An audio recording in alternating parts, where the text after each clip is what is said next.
ये जानू याद थारी आवे ये ठेका पर बैठो बैठो रो। ये जानू याद थारी आवे ये ठेका पर बैठो बैठो रो। बैठो बैठो रो मैं तो सुध बुध भूलो ये 40 को क्वार्टर रोज पीऊं। ये मैं तो सुध बुध भूलो ये 40 को क्वार्टर रोज पीऊं। क्वार्टर रोज पीऊं।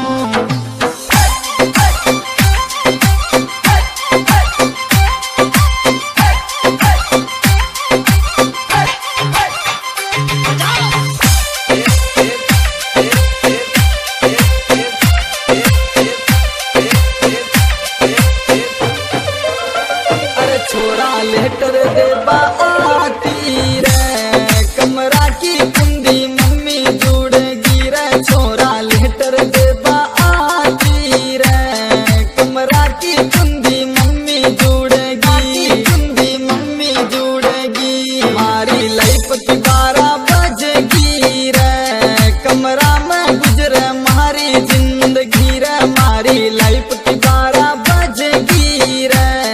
कमरा में गुजरे हमारी जिंदगी। गुजरे हमारी जिंदगी।